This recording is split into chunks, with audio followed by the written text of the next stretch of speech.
Bienvenidos a Libertad y Democracia, el programa del Inter-American Institute for Democracy con Radio y Televisión Martí, para promover, defender y aprender sobre la libertad, la democracia, los derechos humanos, la institucionalidad en las Américas. En este programa, como siempre, vamos a empezar viendo un tema de los que atingen a la libertad y a la democracia en la región. Y vamos a empezar el programa hablando del Ecuador. De ese Ecuador que durante 10 años estuvo sometido a un régimen castrochavista, estuvo sometido a una de las dictaduras del socialismo del siglo XXI, como bien las denominó el expresidente del Ecuador, Osvaldo Hurtado, el Ecuador bajo el dominio de Correa. 10 años en los que hicieron desaparecer absolutamente el Estado de Derecho, la división e independencia de poderes, se violaron sistemáticamente los derechos humanos, se estableció la ley Mordaza contra la libertad de expresión y la libertad de prensa más dura de toda la región y tal vez del mundo, se instituyeron sistemas para manipular la justicia y convertir la justicia en un sistema de represión política, generando perseguidos políticos judicializados, presos políticos y exiliados políticos, presos y exiliados que hasta el día de hoy permanecen muchos en esa condición. Pero en la historia del Ecuador sobrevino el hecho de una elección en la cual el dictador Rafael Correa puso su delfín, su candidato, que no sin esfuerzo y fraude electoral, después de la segunda vuelta, llegó a tomar el poder. Ese candidato es hoy día el presidente del Ecuador y trae para la libertad y la democracia una gran sorpresa.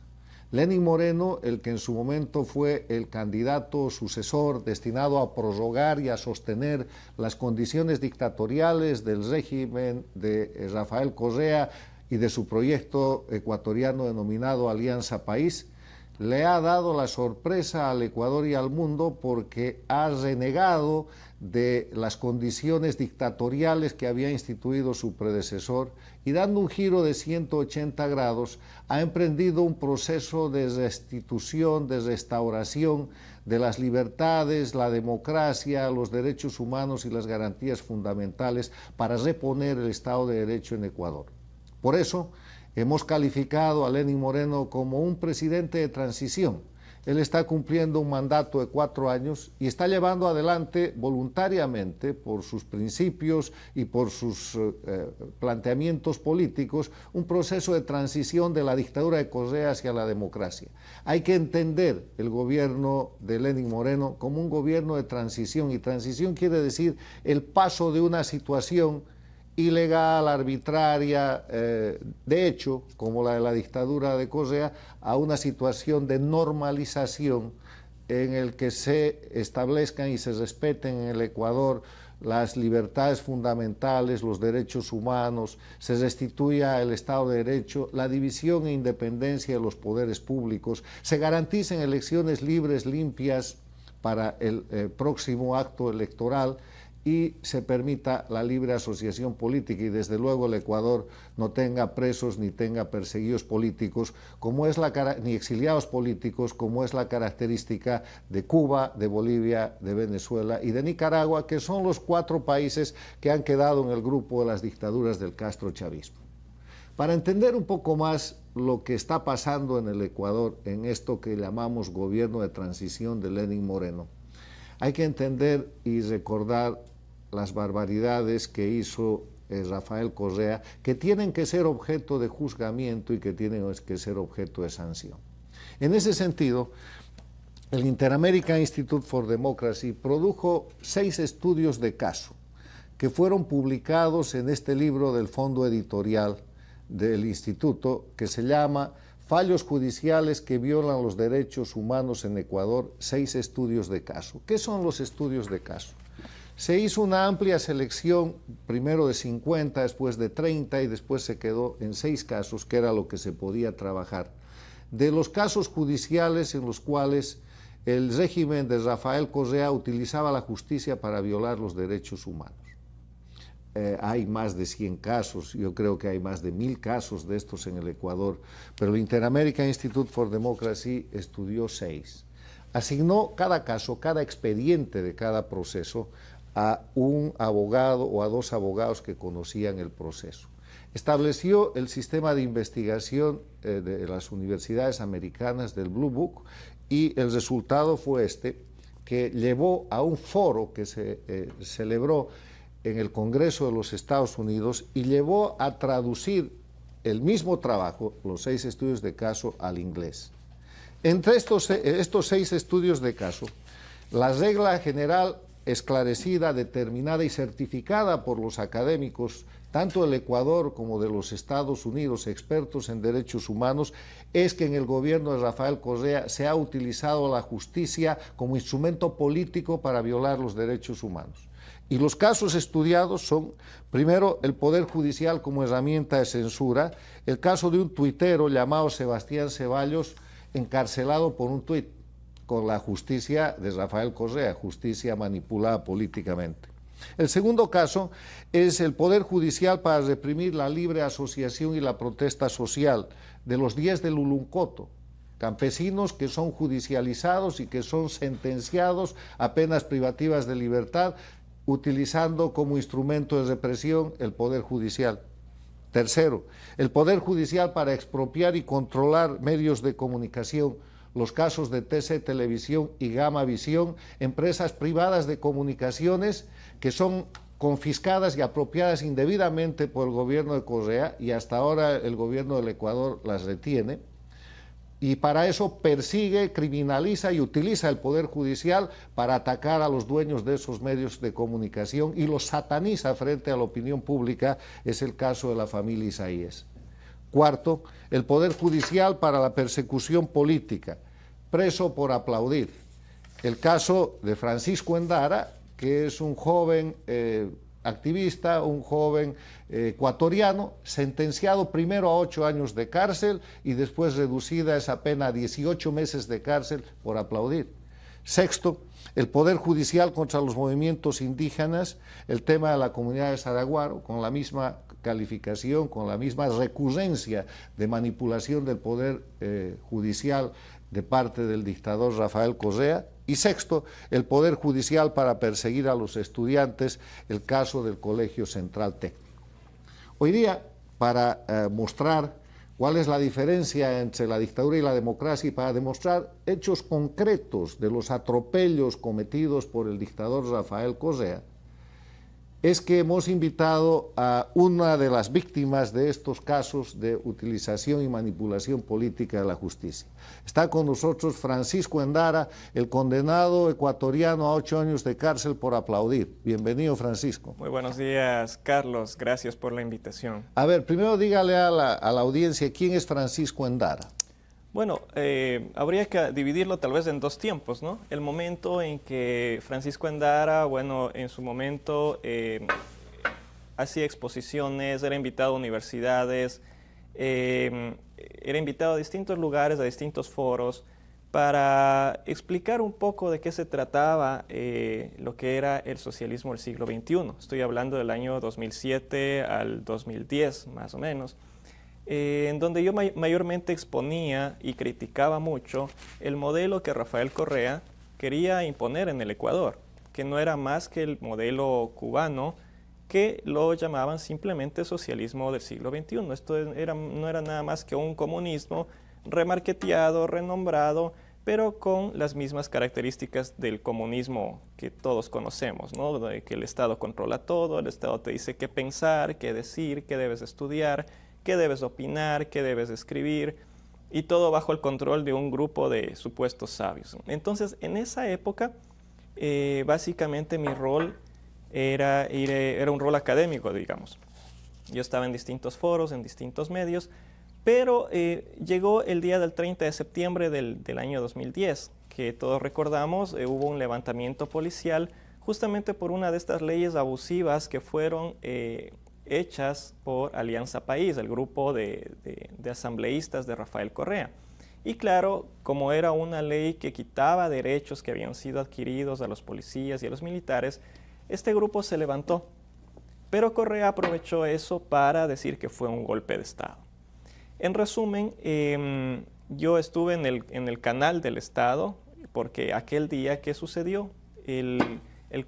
todo lo que era las comunicaciones de radio y de televisión fueron tomadas de forma ilegal por el gobierno de Rafael Correa. Entonces, aquel 30 de septiembre, todo el día, desde las 11 de la mañana, el Ecuador estuvo sometido a una cadena que ellos la llamaron una cadena indefinida e ininterrumpida, donde lo único que se escuchaba era información a favor de Rafael Correa. Era una especie de lavado cerebral, pero no había información real de lo que sucedía aquel día.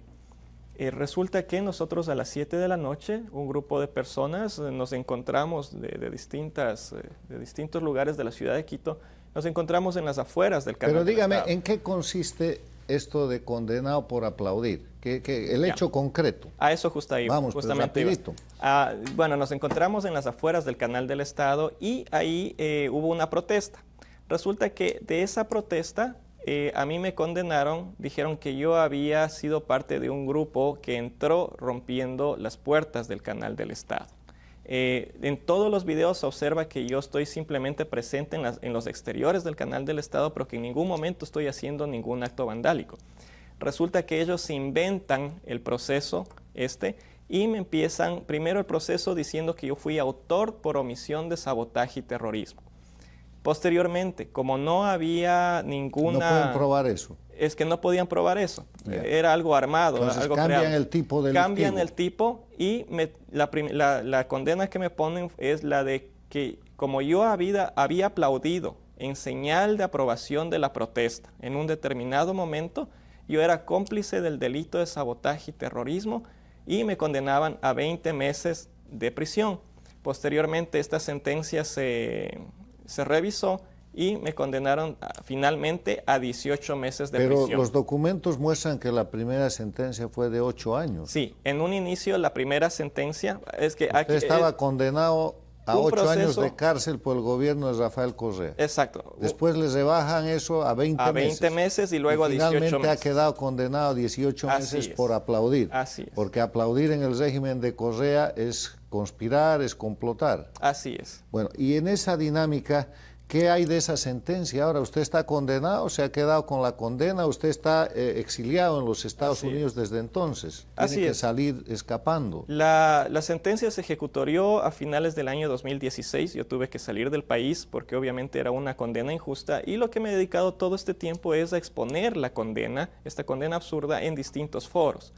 Obviamente estoy exiliado porque hasta el momento la justicia del Ecuador no presenta ninguna mejoría. Bueno, y esto que llamamos nosotros con gran esperanza y entusiasmo el gobierno de transición de Lenín Moreno, ¿no está haciendo cosas concretas para rescatar la justicia? Si hablamos específicamente del caso de justicia, no. Y la respuesta es clara y en ese sentido. O sea, pero han habido unos referéndums, unas consultas populares, se ha cambiado el Consejo... Sí, de participación ciudadana. Y ahora han cambiado, entiendo, el Tribunal Constitucional y están cambiando las autoridades. Sí, pero en el caso específico de lo que son los jueces y fiscales del Ecuador, no ha habido siguen siendo cambio. correístas los jueces y fiscales. De hecho, recientemente salió una noticia en la que se mencionaba que fiscales de la época del correísmo estaban siendo nuevamente colocados en cargos claves. Y los jueces se mantienen hasta ahora. Y no hay ninguna manera, por ejemplo, de que el juez responsable o los jueces responsables de este fallo tan atrabiliario de condenarlo a 18 meses de cárcel por aplaudir tengan responsabilidad. No hay una dinámica en ese sentido. Porque un juez que prevarica, esto técnicamente se llama delito de prevaricato. Y prevaricato es el hecho, el delito de prevaricato o prevaricación solo lo puede cometer un juez. Porque el tipo delictivo es aquel juez que falla en contra de la ley o en contra de la prueba que tiene en el proceso. Eso es una prevaricación. Y aquí estos 6 casos muestran prevaricación. No hay nada que esté haciendo el gobierno de Lenín Moreno para avanzar en esta dinámica de sancionar por los delitos que han cometido esos jueces. No, básicamente en ese sentido no.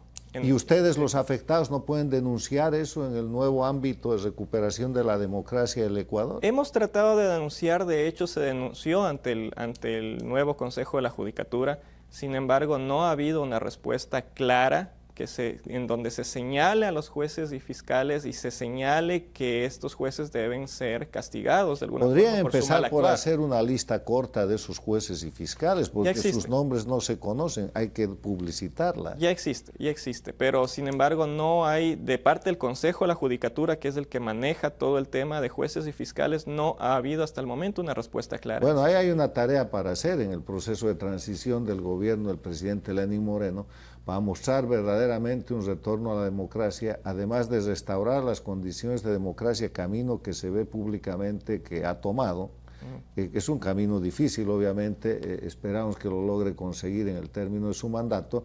Hay que sancionar a los criminales, no puede haber impunidad para gente que durante 10 años ha producido fallos judiciales que violan los derechos humanos en vez de proteger los derechos humanos. Y en este sentido, el Ecuador pudiera ser un precedente para todos aquellos jueces que hoy mismo y desde hace mucho tiempo están prevaricando en Cuba, en Venezuela, en Bolivia y en Nicaragua, porque esto de la judicialización, de la persecución política a través de la criminalización de los derechos de los ciudadanos es una técnica del socialismo del siglo XXI, del castrochavismo, que ha utilizado para tratar de legalizar, entre comillas, la persecución política. O sea, ellos dicen, no es el gobierno, son los jueces. Maduro lo dice todos los días, pero los jueces son pinches empleados manipulados por el dictador. Así es, y lo peor es que tratan de ensuciar la imagen de quienes les hacen una oposición limpia, una oposición clara,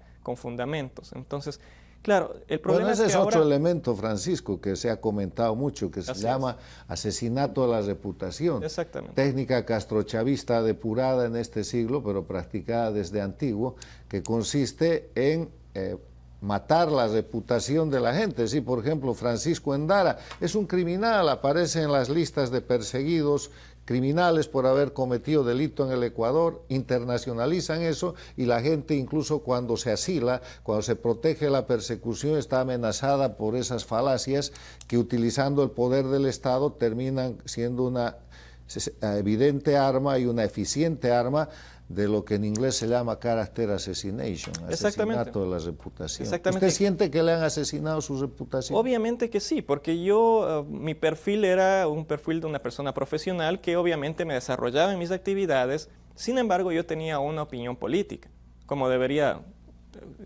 en un ámbito de libertad podría tenerlo cualquier ciudadano, pero justamente hay que recargar eso. Por ejemplo, Rafael Correa, siempre en las sabatinas, porque recordemos que cada sábado tenía una cadena nacional. Rafael Correa siempre decía que las personas que están mencionadas en estos casos, por ejemplo, el caso que se mencionó de los 10 chicos del Uluncot, a ellos simplemente les apresaron por encontrarles camisetas, CDs de música protesta y nunca encontraron armas, nunca encontraron nada. Sin embargo, Correa decía que son criminales. En mi caso también, Correa se limitaba a decir que si se nos juzga es porque hemos hecho algún acto criminal, sin ninguna prueba. Sin embargo, se valía de esta situación para asesinar la reputación de quienes le criticábamos. Bueno, de eso se trata. Francisco Endara, el condenado por el régimen de Correa y por sus jueces prevaricadores por aplaudir, que primero 8 años y finalmente 18 meses de cárcel, es un exiliado político en los Estados Unidos que espera volver pronto a su país. Si es que el presidente transitorio o el presidente Lenín Moreno logra restaurar los principios de garantías fundamentales. ¿Usted quiere volver al Ecuador, Francisco? Obviamente que sí, obviamente que extraño el Ecuador, mi entorno social es básicamente desarraigarse, ¿no? De todo el entorno que uno quiere. ¿Y qué falta para que vuelva al Ecuador? ¿En qué condición? Si usted vuelve al Ecuador, ¿lo meten preso? No, a este momento no, porque ya la sentencia básicamente ha expirado, digamos, de alguna forma. Pero usted tiene esos antecedentes, no le van a dar trabajo a un reo. El problema es justamente eso, mi imagen ya está dañada de una forma injusta y ni siquiera tenemos ninguna retribución, no tenemos ningún reconocimiento del gobierno que diga realmente estas personas fueran perseguidas. Hace pocos días Lenín Moreno mencionó los casos del 30 de septiembre, entre otros casos. Sin embargo, no hay un reconocimiento formal por parte del gobierno en el que se diga, bueno, aquí sucedió esto y que los jueces deban responder por esa situación. En ese contexto yo no puedo regresar al país, porque no tengo ninguna garantía todavía. ¿Cuántos exiliados habrán fuera del Ecuador por efecto de la dictadura de Correa?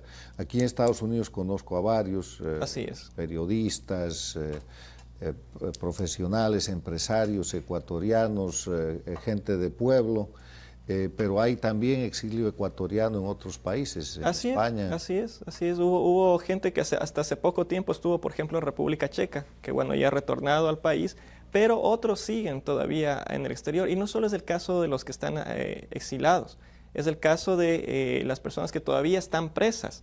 Por ejemplo, policías por el caso... ¿Hay todavía presos políticos? Claro que sí, Ecuador. por el caso del 30 de septiembre todavía hay procesos en el caso de los policías que todavía están presos. Bueno, no vamos a abandonar este tema, este es un tema en proceso. Agradecemos mucho la presencia de Francisco Endara y instamos al gobierno del presidente Lenín Moreno, al presidente Lenín Moreno, que en este trabajo de regresar la democracia al Ecuador vea que todavía hay sentencias prevaricadoras vigentes, que hay exiliados políticos y hay presos políticos ecuatorianos que están reclamando que se acelere y se haga efectiva esa restauración de la democracia en Ecuador.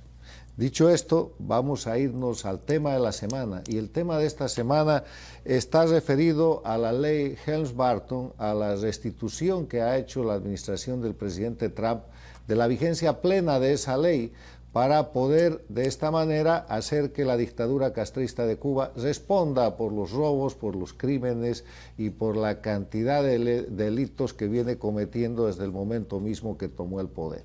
Vámonos al tema de la semana.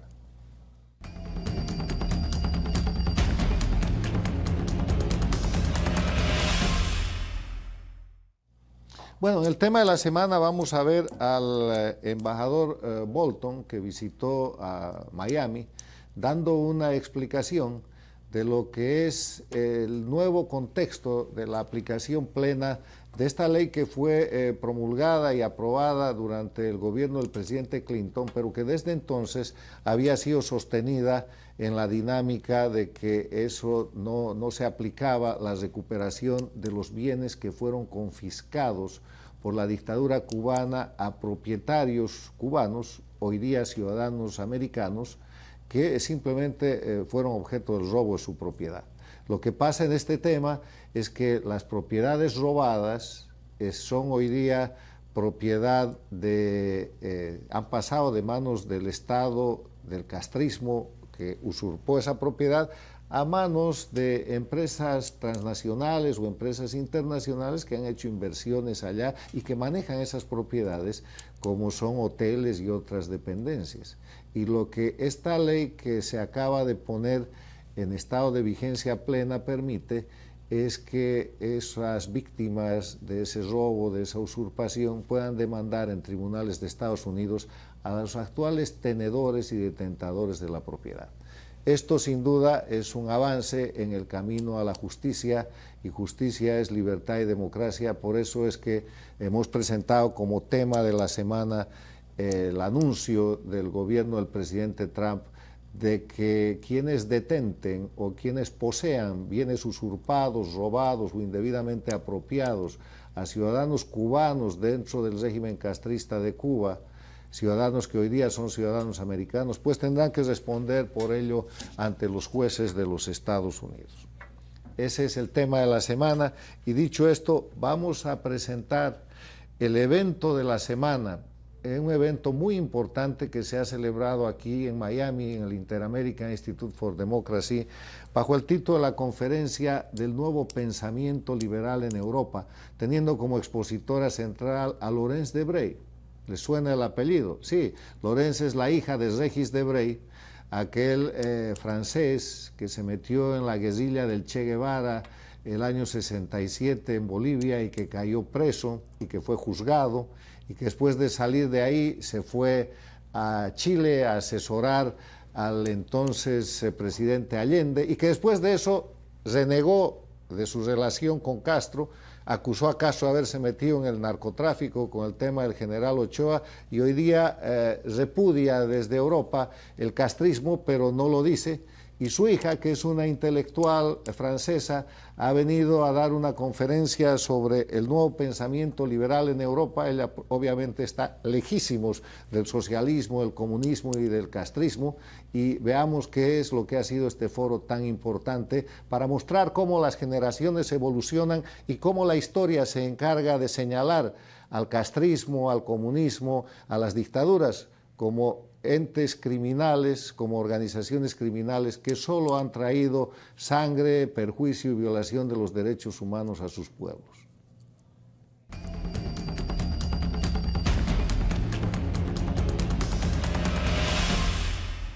Derrumbe de los partidos tradicionales políticos. En Francia hubo algo que es casi un milagro, yo pensaba que nunca iba a pasar. Como le dije, hay muchas cosas que yo pensaba inmuebles que en realidad son frágiles. Es el derrumbe también de los partidos políticos. Yo crecí con una izquierda, una derecha y un partido comunista que ya casi no contaba y un partido de extrema derecha que servía para dar miedo a todo el mundo. Yo crecí así en ese panorama y pensaba que así se iba a quedar toda mi vida. Y se derrumbó todo. Yo diría en un mes. Y es una revolución, es un acontecimiento que yo creo que es un caso de escuela. Macron llegó con su movimiento En Marche, no sé cómo lo traduciría en español, en camino, en marcha. Un joven que no pertenecía a la casta, como diría alguien de Podemos, que era ministro, que dijo: yo voy a dimitir de mi puesto, de mis privilegios, que en Francia es un estatuto o sea, nadie dimite o por muy pocos dimiten, y voy a ver todos los franceses con jóvenes conmigo, ir de puerta en puerta para ver cuáles son sus preocupaciones, qué quieren, qué piensan, a conocer Francia y los franceses. Nadie apostó por él, nadie. Dicen, está loco. Empezó a hablar de Juana de Arco, se dice en español, de Juana de Arco, bueno, en fin. Y los partidos tradicionales pensaban que iba a ser business as usual. Pero en realidad él consiguió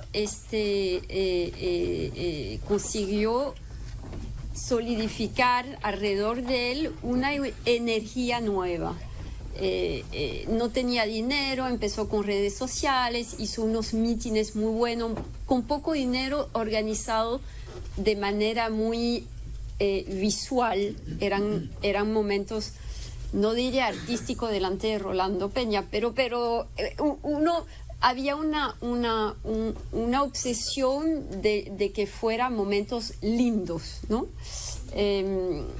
Y este joven llegó y hizo derrumbar a esos partidos políticos, y él no quiso crear un partido, creó un movimiento. Y ya ahí hay una gran diferencia. Y la revolución que hizo es que todos los jóvenes que habían hecho el mayo del 68, que se quedaban en el poder, que no se movían del poder, pues los echó. Y eso sí fue un poco un drama nacional para ellos, fue un trauma bastante fuerte, porque ellos pensaban ya tener el poder mediático, político, y ya se iban a quedar ahí. De derecha o de izquierda era igual, porque todo el mundo se conocían y era uno y después del otro, ¿no? Y esto nos salva Francia, y lo siento de hablar tanto de Francia hoy, pero ya voy a pasar también a España, de diversas expresiones populistas. Entonces está ahora la extrema izquierda y la extrema derecha, pero En Marche y el movimiento de Macron no hace como una barrera, ¿no? contra esas fuerzas que, claro, cuando se unen, como se puede ver ahora con los chalecos amarillos, que es en una parte están como un poco recuperados o tratados de ser recuperados por estos movimientos, por estos partidos populistas. Y entonces es como algo que permita a Francia resistir. En España también, más o menos, los partidos políticos que desde la transición democrática iban a ser o de izquierda o de derecha, de PSOE, del PP, y había alternancia, ahora están en una posición muy frágil. Y hubo ese surgimiento de Podemos, ahora el surgimiento de Ciudadanos, de Vox, y todo eso es como ahora necesitan hacer alianzas y están en campaña electoral, pero el panorama político está muy fragmentado. Antes era muy simple, o sea, el panorama político desde la muerte de Franco en el 75 era muy fácil, muy... o sea, era bipartidismo y punto, o sea, era de izquierda o de derecha y no había... Ahora el elector puede pasar de un movimiento a otro sin problemas. Antes era imposible, era una cuestión, era un voto casi para la vida, ¿no? El mismo voto. Entonces, todo eso lo que quiero decir es que le cojo Francia y España como ejemplos de un cambio político muy fuerte en ese principio del siglo XXI, que ya es otra manera de hacer política y va a ser otra manera de inventar cómo movilizar a electores, porque ya hay una abstención muy fuerte. Ahora estamos preparando elecciones europeas y la gente lo que le da miedo es la abstención. Y para acabar, porque sé que tenemos poco tiempo, Europa para mí es el tema central, porque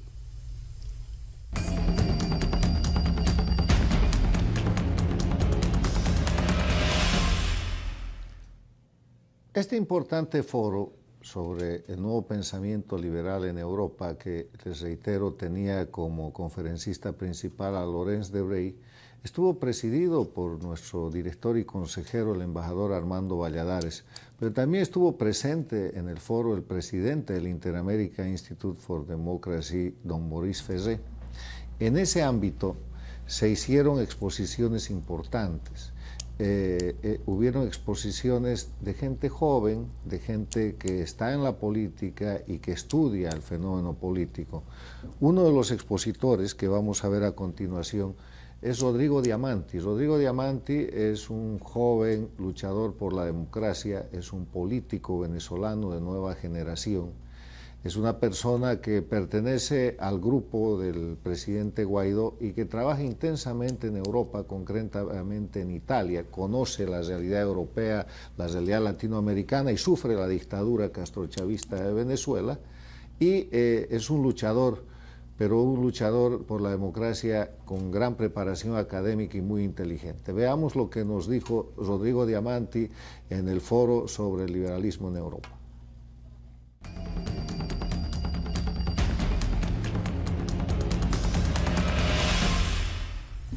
Lo que tú decías, una generación nueva que ocupaba el espacio político. Un espacio político en el cual Chávez se mantenía en el poder con el discurso de no volverán, y yo soy el muro de contención de que no vuelvan. Yo soy la esperanza de que no volverán. Y toda esa gente que tenía un resentimiento por errores que se habrán podido cometer en el pasado, que veían en él como la única solución a ese dilema. En cambio, cuando llegan los estudiantes, rompen ese muro de contención. Y ya Chávez no es la única esperanza de que no volverán. Y hay una nueva generación, en ese momento todavía tal vez no lista para llegar al poder, pero sí se veía que venía una nueva generación a ayudar a Venezuela a construir un nuevo futuro. Yo creo que a partir de ahí el último candidato presidencial había sido Enrique Mendoza, que no fue candidato, pero era como la figura que conglomeraba toda la oposición, luego Manuel Rosales, y luego el movimiento estudiantil pasamos a Enrique Capriles. Hubo un quiebre generacional, la gente dijo, bueno, ni los estudiantes ni Enrique Mendoza, vamos a buscar nuevas figuras medias. Está Leopoldo, estaba Enrique Capriles, en ese momento la gente apostó por Enrique, y la gente buscó que una nueva generación liderara el proceso. Esa generación tampoco lo logró y llegamos a la generación que hoy tenemos, que es Juan Guaidó y la gente que lo rodea, muchos de ellos además que están dirigiendo el Plan País para Venezuela, y que hoy hablando con Laurence me decían, y con muchas personas cada vez que hablo, ustedes tienen que continuar en política porque son los que están realmente cambiando la manera de hacer las cosas. Ahora nosotros, volviendo al tema de Europa y volviendo al tema europeo, yo acabo de hacer una gira por Italia y también por España, y uno se topa con las posiciones de partidos como el Movimiento 5 Stelle, que es muy inspirado en esta idea de crear partidos modernos con gente decepcionada de la izquierda, pero muy antiderechas, pero con muy poca profundidad intelectual. Era más que todo como una especie de resentimiento colectivo para tratar de encauzar la desesperación de la gente. Hay que ver que los partidos tradicionales no resuelven los países, no logran progresar de la manera que a la gente le gustaría que progresara. La verdad es que es muy difícil lograr el progreso. O sea, creo que nosotros los ciudadanos somos bastante impacientes, como si hubiesen fórmulas mágicas para lograr el progreso, como si hubiese hoy en día una fórmula mágica para sacar a Venezuela de una dictadura a la libertad. Sin embargo, estos grupos se han apoderado y han cometido errores, como por ejemplo el apoyo a la dictadura en Venezuela. El Movimiento 5 Stelle en Italia, de manera vergonzosa, es quien evita que hoy en día Italia sea uno de los pocos países que todavía no reconozca a Juan Guaidó como presidente. Y por dos personas nada más, Di Stefano y Di Battista, que además estuvieron en el sepelio de Hugo Chávez. Es decir, son personas que tienen una vinculación sentimental con ideas trasnochadas, como diría nuestro amigo Aquiles Esté, pero que además, a pesar del daño que han hecho y la destrucción hoy en día palpable, porque son casi 5 millones de venezolanos los que viven en el exterior, es decir, es una realidad que nadie puede negar. Cuando he ido a Argentina me dicen que no hay nada que deteste más los kirchneristas que la diáspora venezolana, porque es la demostración real de que ese es un modelo fracasado. En vez de sentir el dolor del venezolano que tuvo que irse de su país, dejando todo atrás. En Venezuela hay al menos 600.000 niños que se han quedado sin padres porque han tenido que emigrar para poder enviar dinero a sus hijos. Y en vez de conectar con ese sentimiento, siempre está el tema de las ideologías, con lo cual quiero terminar mi discurso, que es que no sé si es porque nací en una generación distinta o por otras razones, pero cada vez que he tratado de estudiar ideologías o conectarme con alguno de estos conceptos, no logro ni siquiera que llegue a la epidermis. O sea, no entiendo de fórmulas prefijadas para solventar problemas. Yo lo poco que puedo intuir es que yo creo que en momentos de poca capacidad de comunicarnos, bueno, los partidos eran los grandes mecanismos de comunicación con las masas y se creaban estas fórmulas que todo el mundo repetía.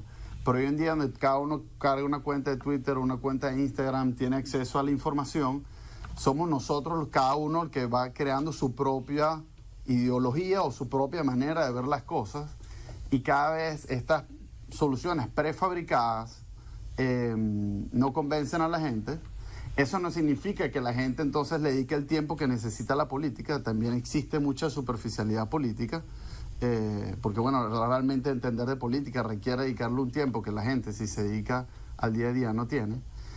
Sin embargo, entonces tenemos que lidiarnos hoy. Creo que estamos saliendo del mundo de las ideologías, pero entonces no creo que todavía hay un reto de esta superficialidad política que se genera, porque también, bueno, al no haber una ideología y cada quien crea su propia ideología, también hay un vacío conceptual de fondo.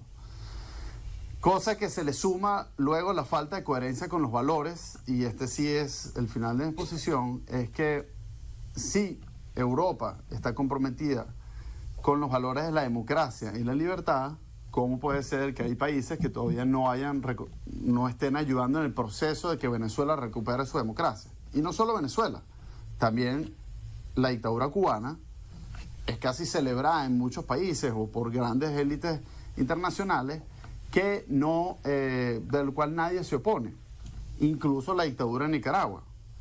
Es decir, nosotros, el continente latinoamericano, hace 5 años conocía solo una dictadura, después conoció la cubana, luego llegó la cubana y la venezolana, luego la cubana, la venezolana y la nicaragüense. Y nuestro querido Sánchez Berzaín sabrá que si Evo gana en las próximas elecciones o hace fraude y continúa el poder, seguramente vendrá una nueva dictadura en la región. Ya es una dictadura en la región, pero digamos que se termina de consolidar la dictadura boliviana. Y entonces parece que nosotros en tan solo 5 años hemos retrocedido a una Latinoamérica completamente distinta a la que hubiésemos deseado, acompañado de un silencio de los países democráticos que, si bien hoy en día alzan la voz por Venezuela, tal vez mucho más tarde de lo que quisiéramos, no lo hacen lo mismo por la dictadura en Cuba, contra la dictadura en Nicaragua y contra la dictadura en Bolivia. Entonces nosotros, para terminar, creo que nuestro reto es ser coherente con los principios de la democracia, la libertad y los derechos humanos, por encima de cualquier ideología. Y nos toca ser entonces los que exijamos a esos países y a esos nuevos partidos y a esos nuevos líderes que ese compromiso tiene que ser total. O se cree en la democracia y se creen en los principios de los derechos humanos y se defienden, o simplemente están tomando el lado del opresor.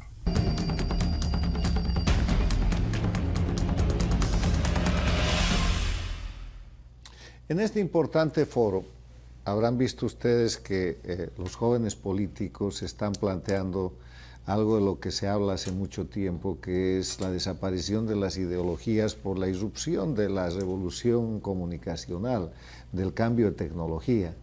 Y en esa dinámica, la siguiente expositora que vamos a ver, que es Verónica Ruiz del Viso, es una jovencísima venezolana, muy talentosa, que trabaja en el tema de las redes sociales y que trabaja en el tema de la aplicación de las nuevas tecnologías a la actividad política, a la actividad comercial. Es sorprendente cómo el cambio de tecnología, y no es extraño porque cada que cambia la tecnología cambia la economía, y con la economía cambia la sociedad, cambia la política, cambia la familia y la forma de vivir, cómo estamos viviendo un momento de transición tecnológica que hace que estos jóvenes interesados en la política traigan planteamientos realmente actualizados.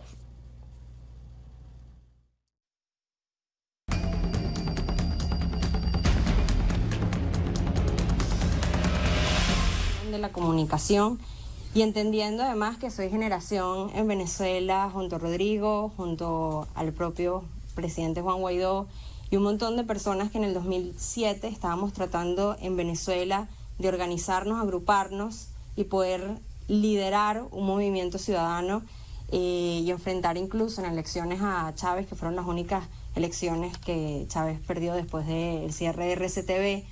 Esa generación nos hemos visto con cierta madurez y compromiso con el tema político en Venezuela, que quizás en generaciones sobre nosotros o debajo en la misma universidad no encontrábamos. Ahí en ese momento yo decidí empezar a vincularme con el tema de redes sociales y pude construir una carrera que me llevó a tener las cuentas y marcas que les comentábamos en la parte de publicidad, pero para mí, incluso en este país donde la publicidad tiene tanto impacto y el mensaje y la comunicación digital tiene tanto impacto, tropezar con especialistas y colegas de mi área y decirles que hemos desarrollado 18 campañas políticas para presos políticos de mi generación, es decir, menores de 35 años, que hemos liderado comunicaciones digitales para vencer robots manipulados por el gobierno, que hemos tenido que buscar en los movimientos electorales como las elecciones de la Asamblea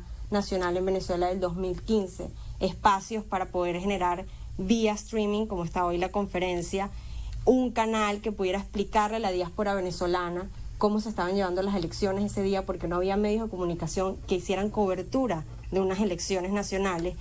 Es para mí, como profesional del área de la comunicación, una realidad difícil de explicar en otros entornos, sobre todo dentro del marco de la construcción de mensajes.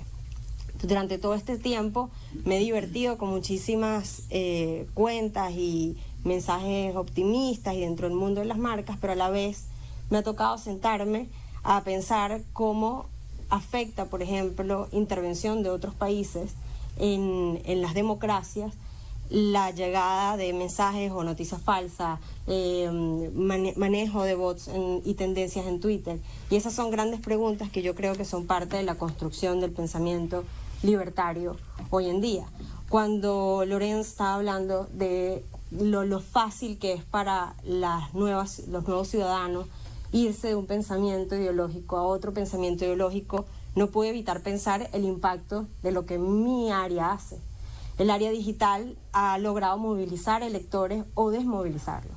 Decir que la abstención es una salida o que no es una salida. Hoy los presidentes y los grandes dictadores hacen vida y comunicación en estos entornos sociales. La pregunta para mí en el marco de este tema y en el área de mi especialidad es cuánto más vamos a dejar abandonados esos espacios, aquellos que quieren construir el pensamiento y las vías democráticas. ¿Qué sucede? Me acuerdo en las elecciones de Donald Trump y Hillary Clinton, junto con la embajada americana hicimos un seguimiento y estudio de cómo crecían las tendencias, y 2 días antes de que se llevaran a cabo las elecciones hicimos un evento con la embajada americana en donde 2 especialistas, un compañero y colega en el área y yo, decíamos según los números que veíamos en internet quién podría ser ganador de las urnas. Y recuerdo muchos rostros en esa conferencia cuando nosotros dijimos, si tuviera que medirse por el impacto de los mensajes en redes sociales, Donald Trump sin duda sería ganador. Y para algunos eso era inexplicable, era inentendible. De hecho, del día que ganó hay gente que no terminaba de creerse que eso era posible. Y nosotros decíamos, bueno, es que lidera la conversación digital. Y muchas veces escucho sobre el tema de las redes sociales y sobre el tema que es mi área y la que manejo y en la que me limito a conversar el día de hoy, muchas críticas sobre esa nueva construcción de pensamiento libertario donde dicen que son los hijos de las noticias falsas o los fake news, son los hijos de esta nueva generación, son los hijos de los que se dejan llevar por las tendencias y hay poca construcción de pensamiento político y pensamiento crítico y eso debilita las democracias. Entonces ahí, como parte de esta generación que construye y trabaja en esta área, me he preguntado qué podemos hacer para fortalecerlo. Lo primero, y estas son algunas de las pocas respuestas que tengo dentro del marco de eso, entiendan también que no solo tengo 33 años, soy venezolana y soy hija de cubanos que tuvieron que emigrar de Cuba. Entonces podrán imaginar mi histórico, cómo de alguna manera moldea mi realidad hoy en día y cómo no veo tan distante el tema migratorio ni el tema de las dictaduras. Vengo de una familia que esta historia se ha repetido 3 veces. La primera con mis abuelos que emigraron de Cuba con mi papá de pocos años. La segunda cuando tuve que ver en Venezuela a mi papá irse de Venezuela porque decía que le parecía muy similar al modelo cubano. Y ahora yo, a mis 32, 31, que migré de Venezuela nuevamente. Son 3 generaciones huyendo de las dictaduras. Entonces he visto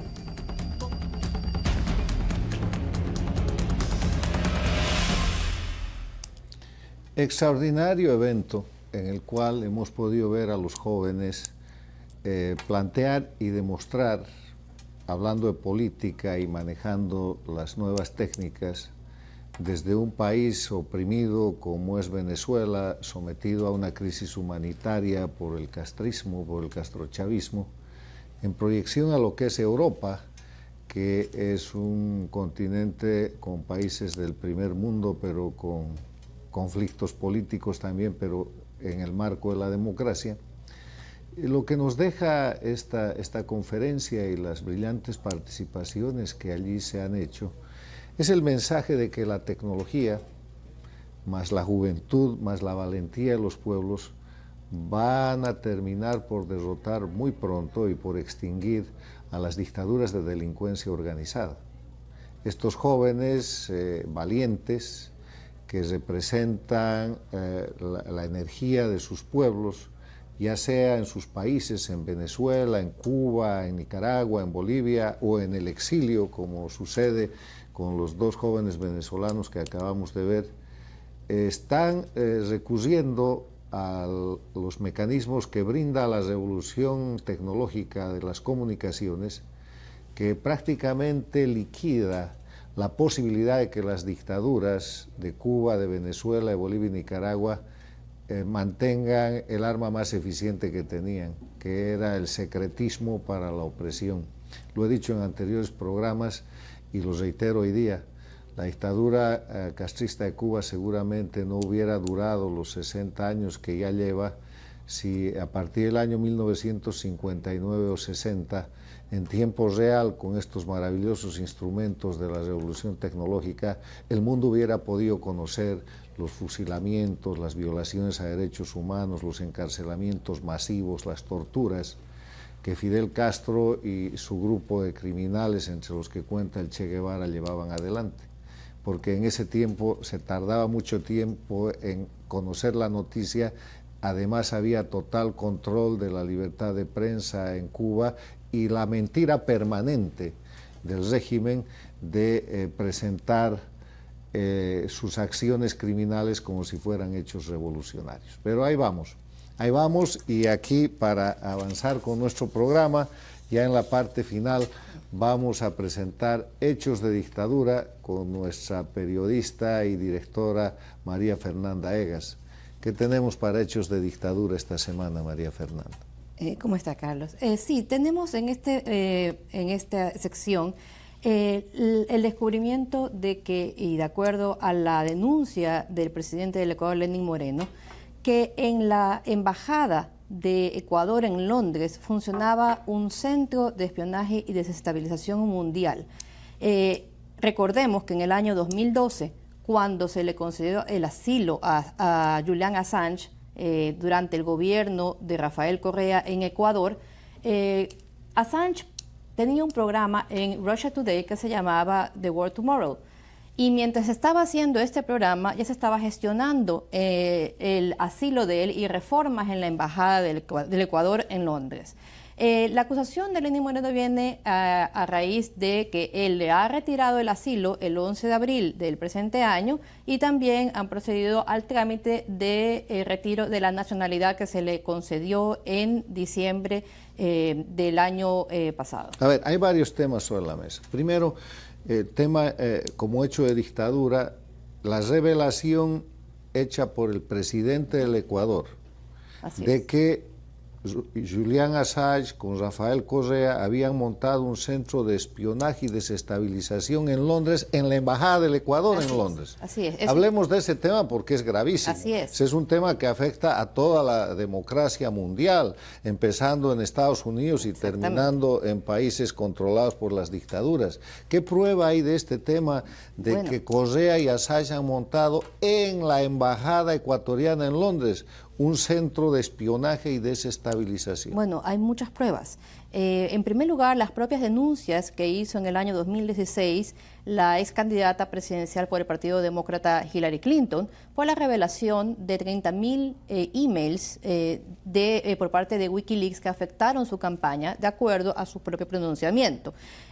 Cuando esto sucedió, Rafael Correa le dio como una amonestación, digamos, a Julian Assange, dijo que le había quitado el internet por unos días. Sin embargo, esto ya había violado la norma de asilo. Él debió haberle retirado el asilo político entonces a Julian Assange.